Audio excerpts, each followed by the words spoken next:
係作為狗總鏈避開你啦。我哋冇帶佢去過放催淚彈嘅地方嘅，只係喺我哋放狗嘅地方咧，我已經即係完全唔行近嗰個旺角警署嗰個位置咯。佢原來都會唔舒服咯。住喺旺角始創中心附近嘅烏媽，每日都會帶佢嘅愛犬烏啄啄到花墟附近嘅空地放狗。佢話：自從警察喺旺角施放催淚彈之後，烏啄啄開始有異常反應。即係送完我哋開晒冷氣啦，閂晒窗啦，但係咧喺我放工翻屋企嘅時候咧，佢就開始有少少打乞嗤，不停咁打。咁但係後來佢除咗打乞嗤之外咧，佢就有少少咳啦，咳咗幾聲。咁同埋咧就係佢飲水嘅數量咧係比佢日常生活咧係即係多好多。佢每一晚咯幾時咧就差唔多每一日咧都飲咗2至3盆水嘅咯。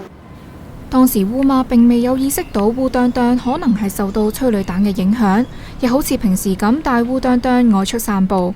點知佢喺街上開始出現不斷吐瀉嘅情況。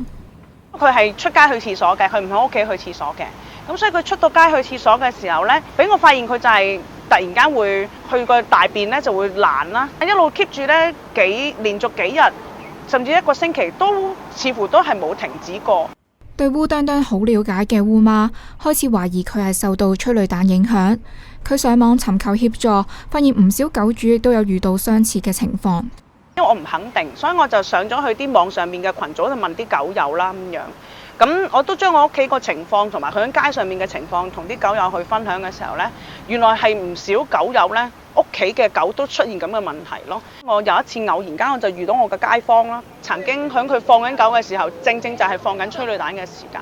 咁所以佢有3隻狗呢，有2隻年紀輕啲嘅呢，就係肚屙啦。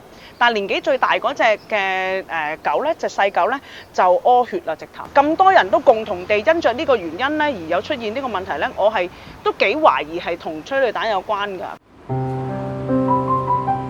對於愛犬無辜受罪，烏媽同埋一眾狗主都覺得非常之無奈。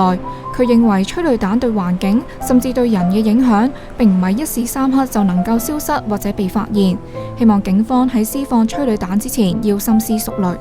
其實有好幾次我哋都知道㗎，附近其實都冇人嘅時候，佢係咪有呢個必要性去施放呢？咁樣，因為其實佢要知道咯，佢所做嘅每一步，其實係好影響成個大環境。譬如好似我哋狗主咁樣，其實我哋成個星期或者接住一路以嚟，佢唔係落咗幾場大雨，根本冇清到地上面所有嘅物質嘅時候，其實我哋嘅狗一路出街一路都會有受害嘅咯。你諗下狗佢好靈敏，佢聞到，咁但係人呢，咁人可能其實佢哋唔知道，或者其實吸咗幾多，我哋大家都唔知道咯。